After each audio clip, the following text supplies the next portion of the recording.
O transporte rodoviário de cargas responde por cerca de 60% da movimentação de mercadorias no Brasil, tornando o setor estratégico para a economia nacional. No Triângulo Mineiro, devido à posição geográfica privilegiada e à forte presença do agronegócio, da indústria e dos centros de distribuição, as transportadoras têm um papel decisivo na integração entre as regiões Sudeste, Centro-Oeste e Norte do país.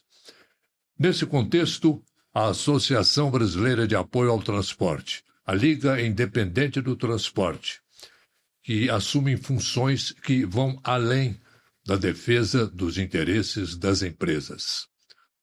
Atua na qualificação da gestão, na interlocução com o poder público, na busca por melhores condições de infraestrutura e segurança e na valorização dos profissionais do transporte.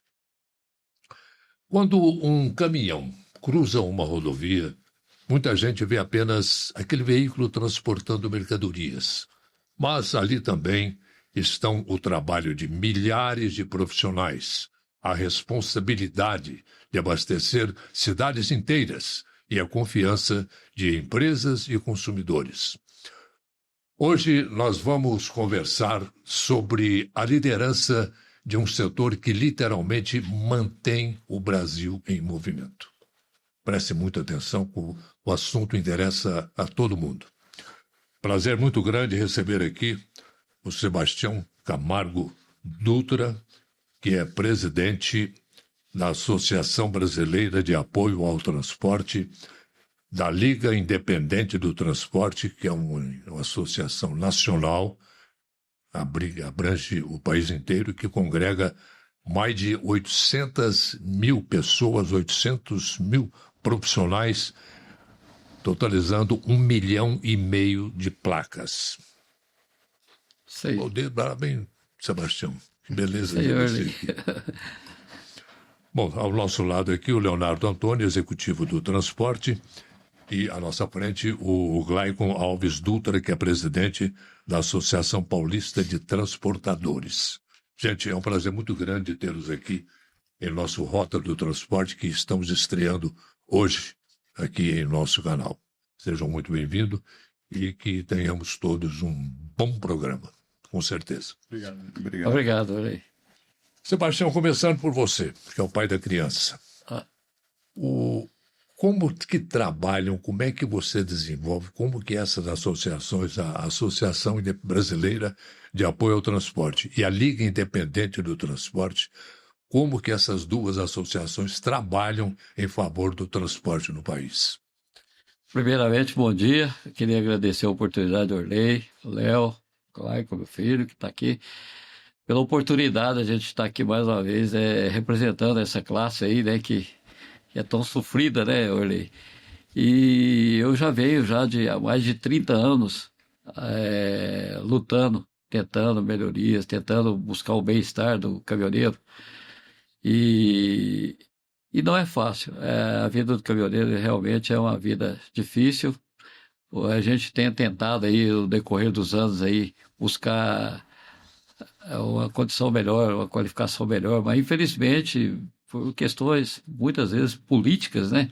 Que é Esbarra sempre na política. O principal sempre é barrado o político. E por mais que o caminhoneiro tenha demonstrado a força que tem, o poder que tem na mão, mas muitas vezes nós somos representados, né, por pessoas com interesses pífios, né, que não é aquilo que a gente quer, que o caminhoneiro quer realmente. Muitas vezes a gente vê interesse político mesmo por trás de tudo isso. E minha luta é isso aí, eu quero buscar, aí eu espero, eu completei 69 anos, igual eu te falei, conseguir... Menino ainda.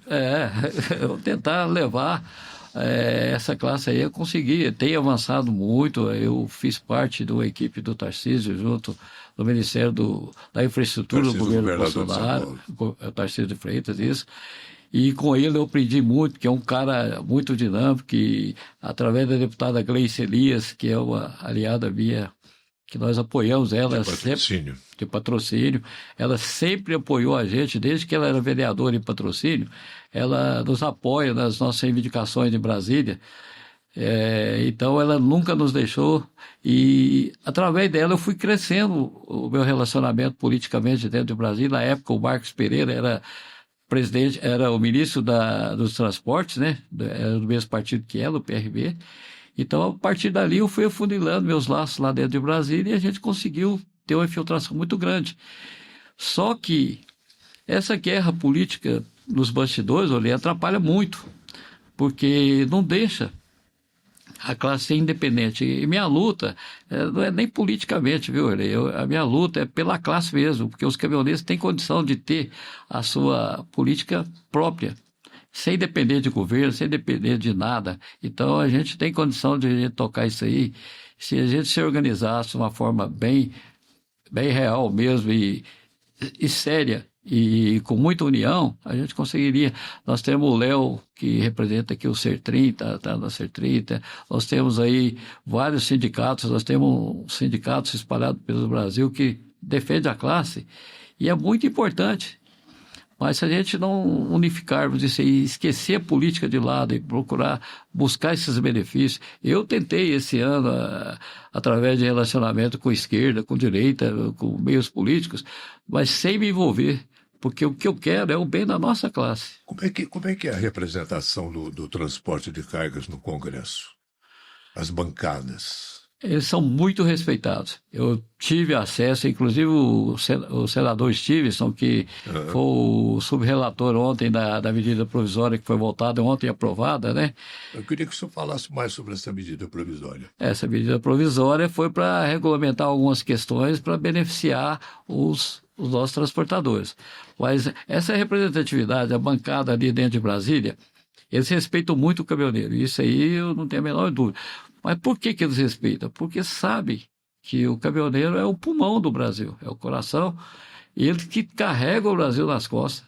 Literalmente, né? Literalmente. Eles sabem que se perderem esse apoio, essa aliança, eles estão ferrados.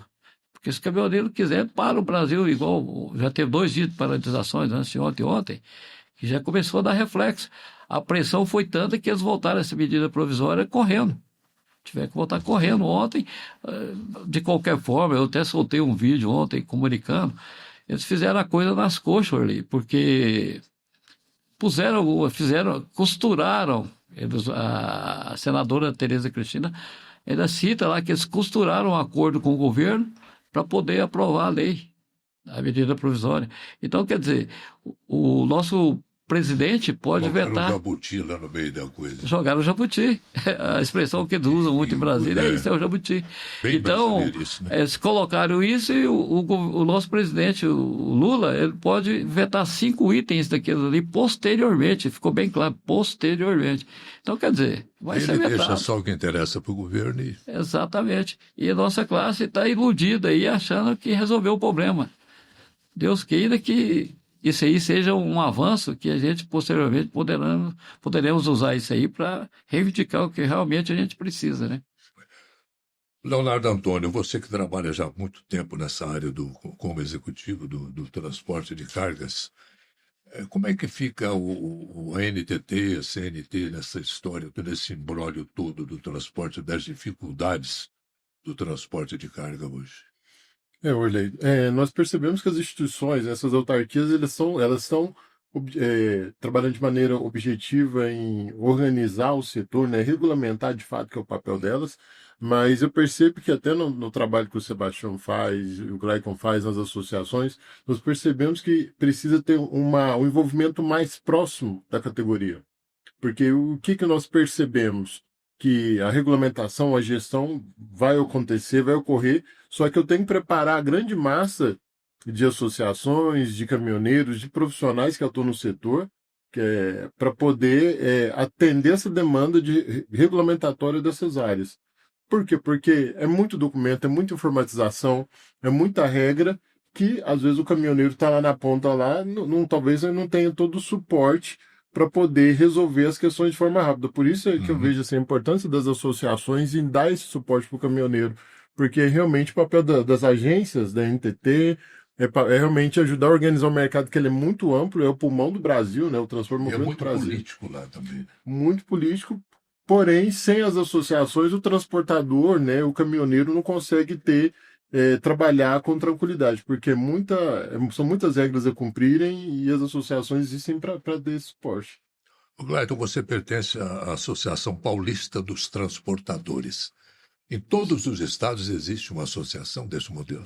Sim, no Brasil a hoje... Petrans. A Petrans. A Petrans é uma, né? Uhum. Do nosso criador aqui. Então, assim, tô no mercado, né? Através do meu pai, 17 anos eu acompanho ele. Laços de família, lá tá minha tia, minha irmã, tá no sangue. Então, hoje a gente vem representando aí. Estou mais focado no estado de São Paulo, mas existe no Brasil todo, tem associação. Interessante. Sebastião, o piso mínimo você já deu uma lapada aí, como é que está a situação lá aqui, a história do Jabuti e tudo mais. A frota com mais de 30 anos de uso, como é que você vê essa situação, que tem essa discussão também lá em Brasília?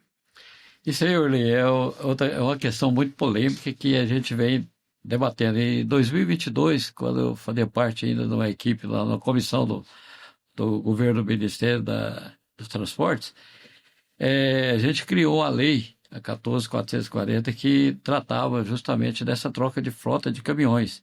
O Léo, que é do segmento aí, meu filho que está aqui, vai entender bem. Eu, em 1997, quando mudou eu trabalhava na Scania na época, mudou a série de caminhões 113 por 124, né, Léo? Naquela época, só para você entender melhor como funciona, o caminhão mais velho, o cavalinho mecânico mais velho que rodava era o Jacarezinho, 80. É isso, Léo? 78, 80. Então, quer dizer, a nossa defasagem... Aquele bicudo. Aquele laranjado, bicudo. Então, a nossa defasagem naquela época era 19, 20 anos. Só para você entender, hoje, 2026, você pega aquele mesmo caminhão, 80 está rodando. Principalmente no litoral dos portos, né? Que faz os puxas, eles ainda trabalham, o caminhão 80. Então, você vê uma defasagem de 46 anos. Então, esses caminhões com mais de 30 anos têm que ser tirado de circulação. Isso para poder criar oportunidade do mercado novo de caminhões. Hoje E questão de segurança também. Segurança, principalmente. Mas os caras vão reformando esse caminhão e o que acontece? O que viabiliza o cara fazer essa troca do caminhão? Juro alto, o caminhão quanto mais velho, o juro mais alto é. O que um caminhão 80 faz, um 2020 faz. Então o cara vai acomodando, vai acomodando. Hoje, para você ter uma ideia, as concessionárias, as grandes concessionárias, Volvo, Iveco, Scania, eles não pegam o caminhão usado na troca, né, Léo? Porque eles não têm para que vender esse caminhão. Porque o cara que tem o caminhão velho, ele vai ficando aquilo ali. Então, isso aí está só sufocando cada dia mais o mercado de transportes. Se a gente criasse uma condição de tirar esses caminhões de circulação, melhoraria totalmente o segmento. Hoje a gente está com falta de motorista, não tem mais motorista, mas pela quantidade de caminhões que tem, vai se tornando. E outra, como são tratados o caminhoneiro hoje não tem onde parar, não tem onde dormir, não tem onde descansar. Eles colocam e impõem as leis, né, Sebastião? Interessante isso. Nós discutimos isso uma vez numa reunião do CETRIM. Tem que parar de tantas em tantas horas. Tudo bem, mas parar onde? Exatamente. Desde 2015, eu brigo por os pontos de parada de descanso. Já projetamos vários aqui em Uberlândia, já chegamos a fazer estudos de business plan, master plan, para projetar. Na época do governo Tarcísio, ele incentivou a gente a fazer isso. Que é o PACAM. Os pontos de parada do PACAM. Descanso do caminhoneiro. A gente desenhou várias situações, só que a gente não tem apoio político, o governo não tem interesse. E o caminhoneiro sai hoje, vai sair daqui para ir para Manaus, por exemplo, ele não tem onde parar, ele não sabe onde vai parar. A violência, por isso que não tem novos motoristas. História, né? Se ele parar na rodovia para descansar, além da questão da segurança, tem a multa braba que vem em cima dele, né? Exato. Se ele cumprir a jornada de trabalho... Se ele tocar mais para frente, vai passar da jornada e... Vai ser penalizado e multado. Se correr, o bicho pega. Nós temos associado, ontem mesmo eu conversei com um associado, veio lá, lá da Baixada Santista, do Elenilton, da N-Log lá, ele está com mais de 100 mil de multas. Nós temos associados nossos aqui de Uberlândia mesmo aqui, que está com mais de 400 mil de multa. O cara não tem condição, o caminhão dele vale 300 mil, como é que vai pagar 400 mil de multa? Então, isso aí é uma das questões que nós pedimos nessa medida provisória, anistia para essas multas abusivas que foram contempladas na época dessas paralisações lá e por esse excesso também de jornada, né? Só que o governo não quer abrir mão. Isso é um hobby que eles têm na mão ali para poder negociar com o caminhoneiro no futuro. Se pode arrecadar mais, né? Para quê? Porque vai. Aliás, aquelas balanças, né, de eletrônicas, eu me lembro, há pouco tempo teve uma discussão ferrenha, né, Léo, envolvendo a NTT, envolvendo a Polícia Rodoviária Federal, as empresas. Exato. Foi um pepino sério aqui. Que a balança, os responsáveis, né? A NTT, por exemplo, falava que não, a balança está aferida, está certa. O cara da empresa falava, não, a minha carga está no peso certo. Quer dizer, aquele status quo, né? Não... O que prevalece nessa hora? É a lei do mais forte, né? Essa questão, inclusive, já que você tocou no assunto da balança eletrônica, outro grande problema que aflige a nossa classe é o pedágio também. O pedágio é uma coisa absurda que é cobrado. Come o frete, né? Nossa, e isso aí é o provocador de tudo, da carestia que nós temos hoje no mercado. É um buraco sem fundo o pedágio, Orley. Você viaja por essas rodovias do Brasil aí, a arrecadação é monstruosa. E para onde vai esse dinheiro? Por que não é revertido? Nós temos aqui uma das pautas que até a gente vai ter uma reunião amanhã com o Dr. Kleber Eustáquio sobre a questão das nossas rodovias, essa 365, que da Uberlândia a Patos, que são 240 quilômetros, vai ser contemplando 40 quilômetros só. Já tem 2 anos que as praças de pedágio estão funcionando, já foi arrecadado quase 500 milhões de reais e nada, assim, praticamente só manutenção até agora. Antes de qualquer obra, eles começam a construir os pedágios, né? Exato. A 497, que é essa Uberlândia Prata, que o Léo está aqui. Criminosa essa. Que é criminosa. Toda semana morre gente. A gente está vendo as reportagens aí, a gente viu a reportagem do Poti, até meu companheiro me ouve nessas lutas aí dessa 497, que é um absurdo, cara. É uma das rodovias principais que liga, como você leu na abertura do programa aí, que o Triângulo Mineiro, Uberlândia é o termômetro do transporte. Essa rodovia Uberlândia Prata, ela é essencial para a nossa economia. É o que liga o Triângulo Mineiro até o Mato Grosso, né? Vai até lá para perto São do Porto Paulo, de Mato Grosso. Alencar. Se você for pegar aí, Tudo. Uberlândia hoje está num polo, é o coração, né? Eu falo que esse trechinho aqui do Uberlândia Prata é o trecho mais importante que Uberlândia teria. Exato. Porque se for ligar o Trevão até Uberlândia, a volta que... Então, esse elo aqui passou da hora. Isso aí a gente vai bater firme agora. Vai defender essa bandeira. É estadual. Ela era estadual, virou federal, aí federal voltou estadual. É briga política também. É aquela história, né? Toma que o filho é teu. Aí ninguém resolve. Só uma pergunta, Sebastião. A gente sabe que Minas Gerais, né, é interessante. Olhei, Minas Gerais ele é a maior malha rodoviária do país, né? O que vocês que estão no Brasil todo, assim, em termos de infraestrutura com os caminhoneiros, com as associações, o que você percebe? Por que você pega uma rodovia do estado de São Paulo é tão bem estruturada, né? E alguns outros estados até do Nordeste, todas duplicadas, e Minas Gerais tem essa carência, sendo que é a maior malha, né, Olhei? É a maior malha e deveria ter um cuidado maior. Como é que você percebe isso, Sebastião? Isso, inclusive, Léo, só para complementar, esse é um fator político. Essa qualidade Totalmente. Que influi, inclusive, no relacionamento político do Triângulo com Belo Horizonte, por exemplo. com Belo Horizonte. Porque, como o Léo disse, daqui para São Paulo, pista duplicada, pista maravilhosa, daqui para Brasília, maravilha, tudo tal. Para Belo Horizonte, Esse caos. essa anarquia. Daí que interfere na ligação. Tanto é que nosso acesso comercial com o estado de São Paulo é muito maior que com a nossa capital, Belo Horizonte. Sim, sim. Que é uma tragédia. Você pega que há 2 meses atrás eu fui para Belo Horizonte de carro, aí eu eu gastei 9 horas de viagem, uma estrada super perigosa, que não te dá a mínima condição de conforto nem de transitar. Imagina um caminhoneiro. Eu me lembro, uma vez eu entrevistei o Romeu Zema, o governador, ele era então governador na época. Eu falei, governador, o senhor sabe que o Triângulo Mineiro, a realidade no Triângulo Mineiro não é mineira. A realidade nossa aqui é mais goiana e paulista. Exatamente. Em função da facilidade de acesso, ir e de volta, aquela coisa toda. Ele falou, nós precisamos resolver isso, mas é muito difícil, não sei o que, tal. Quer dizer, isso já tem 2 anos que eu conversei com ele. E o Zema é de Araxá, né? Aqui perto de nós, aqui, de enxergar isso. Na terra dele, né? Se você pega hoje, compara de Uberlândia a São Paulo, vai para o sul, nós estamos aqui na Anhanguera, na Bandeirantes, na 050, que é duplicada até São Paulo, que é o meu trecho que eu atendo São Paulo, eu atendi a nível Brasil. Mas a gente deu uma parada de atender o restante do Brasil, porque o índice de acidente, você pega Uberlândia e São Paulo, duplicada, tudo beleza, tirando os pedágios, né? Mas você não vê acidente, não vê batida, estrada boa.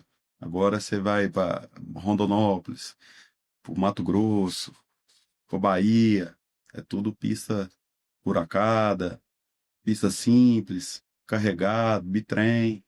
Não vou muito longe, né? Quando eu fui para os Estados Unidos, você olha lá, são 8 vias, não existe caminhão trucado, tudo caminhão toco, carrega maneirinho, você não vê índice de acidente hora alguma. Agora aqui não. Caminhão tudo automático? Tudo top, é a casa do cara, né?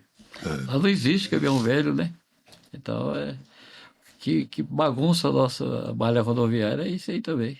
Agora a gente tem que fazer uma lembrança também ao serviço das concessionárias, né? A Ecovias, por exemplo, vive ganhando prêmios, né, de manutenção da estrada, do atendimento ao usuário. A EPR também, não sei bem como é que está o trabalho dela, mas deve ser um trabalho bom, que dá uma garantia de segurança, né, ao motorista, ao usuário, de maneira geral, não só do caminhão. Porque essas concessões, né, concessionárias de rodovia, Ecovias, a EPR, igual você falou, elas já foram criadas assim dentro de uma fiscalização do governo federal. O próprio governo fiscaliza, então eles têm aquela obrigação de prestar conta para o governo.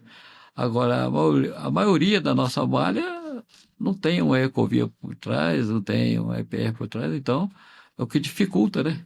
E parece que eles não têm interesse em ampliar esse... Não, chega a ser vergonhosa a situação, né? A expressão é essa. Você vai daqui para Belo Horizonte, é desgastante, é cansativo. É algo que não fora o prejuízo, né, Léo? Arrebenta com carro, com boleto, com tudo. Sei. Estrutura. Ô, Gladys, você falou e você deu só uma lapadinha. Como é que é mesmo o trabalho que a Petrans resolve? A Petrans é uma associação. Sim. Associação dos Caminhoneiros a modo grosso, né? É como se fosse um seguro do caminhão, mas é uma proteção veicular. Ah, tá. Funciona com muitos benefícios, né? Associação sem fins lucrativos, os benefícios que a gente traz para os caminhoneiros, para os motoristas, né? O nosso foco é autônomo, mas a gente atende transportadora também. Então tem compra de pneu mais em conta, óleo lubrificante, combustível. Bem associativista. Isso, uma cooperativa, né? Mas a gente fala associação. Já estamos aí há mais de 20 anos no mercado atendendo e aprendendo muito. Como é que você vê, Sebastião, essa proteção veicular no país hoje, do caminhão? Inclusive, a gente debateu isso, nós estamos aí numa guerra, né? Perante principalmente a Liga Independente foi criada em virtude dessa briga que a gente tem com a SUSEP. Porque a SUSEP, querendo regulamentar essa condição de seguros no Brasil, ela vem desde há muitos anos tentando fazer essa regulamentação e encontrar dificuldade. Então, há 2 anos foi criar, o governo sancionou a lei, a 213, que regulamentou perante a SUSEP a comercialização da proteção veicular. Só que essa lei, ela contemplou, misturou o veículo leve, que é o carro leve, com o caminhão pesado, que é o transporte. E a associação de pesado, ela tem esse espírito cooperativo. É feito o rateio, ocorreu um sinistro, um acidente, a gente faz o rateio entre os associados, nós temos benefício, então, só que o governo, com a lei que foi criada, ela englobou tudo, e criar condições, às vezes, para veículo leve para transporte, que tem que ser separado. Aí nós conseguimos já entrar com as medidas lá de intervenção, pedindo as PLP lá, pedindo para alterar, separar o transporte do leve. E essa briga que a gente está tendo é exatamente em cima disso. A gente está negociando com a SUSEP, a lei já ficou separada, do leve já saiu a regulamentação dos veículos leves, proteção veicular de leve, e de transporte ficou para o ano que vem, porque eles estão nos ouvindo agora. O governo, pela primeira vez, sentou, está ouvindo a gente, está entendendo que a nossa classe tem que ser separada e foi jogada para o ano que vem, pós-eleição, para regulamentar a situação nossa de transporte de cargas, seguro para transporte de carga. Então, essa lei ela já está vigorando, mas só a parte de transporte que ela não está totalmente regulamentada ainda. Então, em janeiro, acho que em fevereiro, mais tardar, a gente já deve ter uma definição também. Porque são diferentes. A proteção veicular de veículo leve é absolutamente diferente na sua natureza de proteção para o caminhoneiro, né? Que são ferramentas, né? Tem um associativismo, a outra tem uma operação mais direta, né? Não Mais tem comercial, né? mais De carro comercial, leve. né? Tem essa situação que é interessante. Sebastião, tem um problema sério aí, isso é para vocês três. Roubo de cargas. Roubo de cargas. Isso aí já foi o problema mais sério, viu, Arley? Hoje, Não é mais tanto. graças a Deus, hoje com Diminuiu muito. mas existe ainda.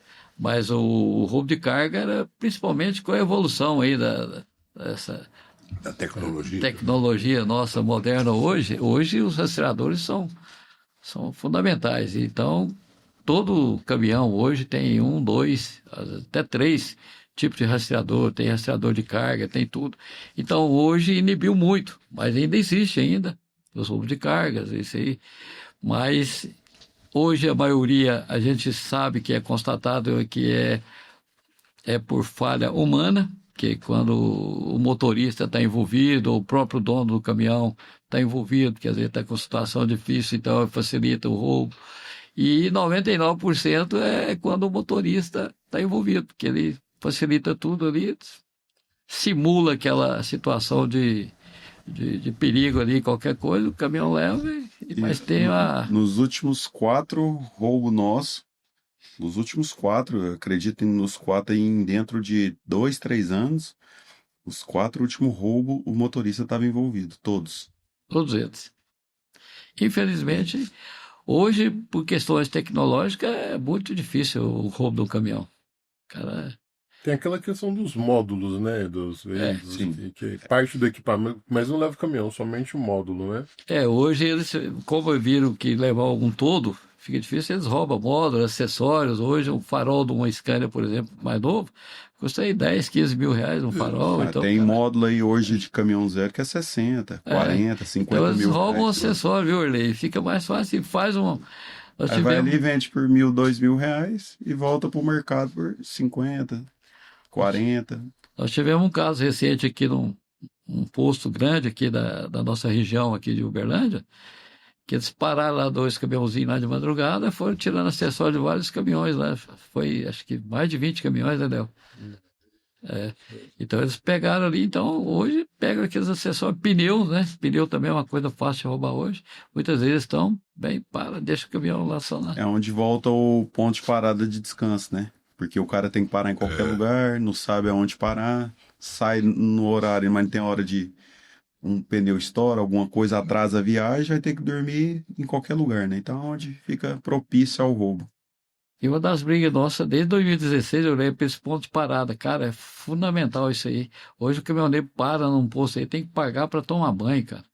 Ele não tem segurança nenhuma, é tratado igual um lixo. Tem umas grandes redes de postos aí, as principais do Brasil hoje, que eles só só deixa estacionar dentro do pátio dele se o cara for abastecer ou for consumir ali dentro. Se o cara não for, está descartado. Tem os convênios também, né, que as empresas fazem com os postos, né? Exato. Os grandes postos, só, os demais ficam à mercê. Gente, quer mais, hein? A gente sabe que tem muito assunto, mas esse é um primeiro programa, a gente vai ter muito tempo aqui nessa bancada para dissertar sobre... Se Deus quiser, Orley, parabenizar você pela iniciativa, o Léo, porque isso aí eu acho que nós estamos precisando de um canal desse para divulgar, para nos ajudar. Eu quero até uma oportunidade, se você puder ir a Brasília com a gente, para você se inteirar desses... Com certeza. Disso aí, será um prazer, uma honra para nós, porque nós precisamos de pessoas como você. Obrigado. Eu fico lisonjeado, porque eu sou seu fã de carteirinha, tem anos. Não é que a nossa diferença de idade é pequena, mas eu era rapazote lá em Tiltal, eu assistia os seus programas, te vi na televisão. Eu comecei menino, comecei com 20 anos de idade. Era o nosso Orley Moreira na época, né?